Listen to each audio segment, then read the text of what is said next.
Hello everybody, this is Gregory with Permanent Weight Loss Made Easy, where there should be no hesitance in your weight loss and in your weight maintenance. Today we're going to do the step level or the rating level of a different cuisine, and this time we're going to do Italian food. Now before we begin, if you need help with weight loss, contact me through the Clarity FM link found here in the episode notes. Also check out my 2 books, which you can find on Amazon, my website, which has hundreds of articles and recipes, my podcast, The Awakened Man, which is very health related. It probably has over 400 episodes, and most of which are health related. Also, I have the Cinema Rag, which is on movies. Lastly, if you appreciate my content, there's a link for PayPal. So I did an episode on Mexican food not that long ago about like what are the steps, like what's the best kind of food if you're going to eat Mexican in terms of restaurants or takeout, and then work our way up. So I'll try to remember to put a banner here for that episode.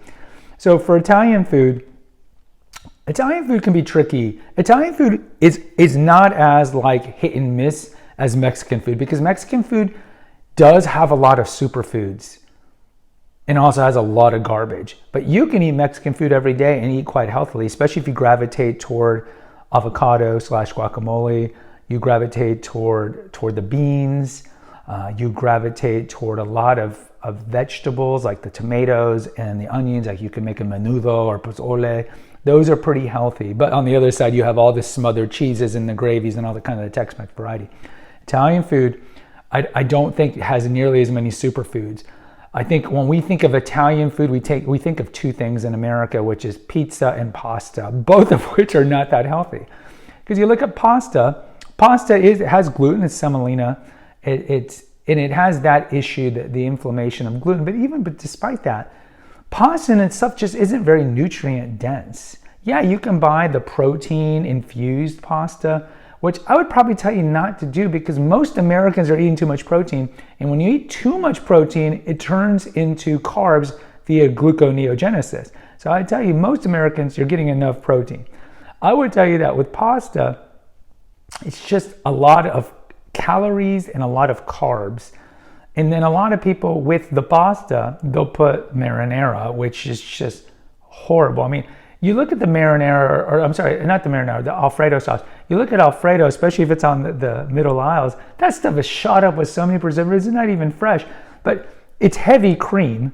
It's heavy cream, and it's a lot of the unhealthy fats, and again, a lot of calories. If you're gonna do Alfredo, buy it at least fresh.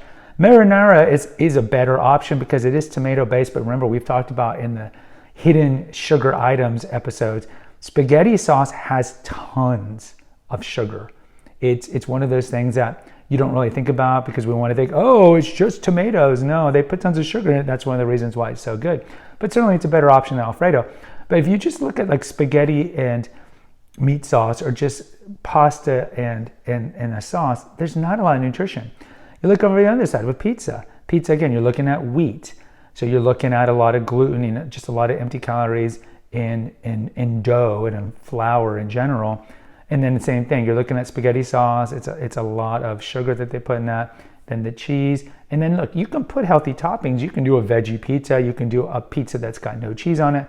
I have recipes at the website for cauliflower crust pizza. There's certainly more healthy alternatives that you can do with pizza if you're gonna eat pizza. But I would tell you, like, if you're gonna eat Italian food the way the Italians eat it. So if you go to Italy, it's kind of like with Mexican food. When Americans go to Mexico, like if you're in Chiapas or Oaxaca or Puebla or Michoacan or one of these places, they go to a restaurant, they're like, where's all the smothered gravy? Where's all the cheese? You know, that's very Tex-Mex, and they don't know, like, the typical Mexican food is a lot lighter over there when you order, let's say, enchiladas. It's a lot lighter over there. And in Italy, yes, they'll eat pasta. Obviously they do. They'll do courses over there, but first of all, the servings are smaller, but their main entree is going to be something that's got what? Meat and vegetables. Think of like ossobuco. They're going to be eating things that it's not just pizza and pasta. See, in America, we think that the main dish is a big pizza, 6 slices of pizza, or like a big bowl of pasta. And over there, they'll have pasta, but the serving is small, and their main course is going to be, well, they're going to have a salad first, but their main course is going to have a lot of vegetables and meat. So I would tell you that if you go to an Italian restaurant, delve deep into Italian food. I think a lot of us still have a juvenile view of Italian food, which is pizza and pasta. And don't get me wrong, pizza and pasta both taste great. But if you're gravitating toward Italian food quite a bit, in terms of weight loss and then weight maintenance, you kind of do want to stay away, especially from the pasta, because the pizza, you can manipulate it. You can use cauliflower crust, or you can use a gluten-free crust. You can do a pesto sauce instead of a tomato sauce. And of course, you can put a lot of vegetables and thin crusted. There's things you can do there more than you can with pasta. But I would tell you what you should do is really gravitate more toward the traditional Italian dishes, like an eggplant parm, something like that. That's very healthy, or more healthy, or something that has chicken in it, or something that has pork in it, or a shrimp diavolo, something with seafood, with a little of the sauce and then a lot of vegetables. And that's what I would recommend to you. Guys, post in the comments. Let me know how you typically like to eat your Italian food. Hit the notification, subscribe, and share button. Until next time, take care. God bless and pray.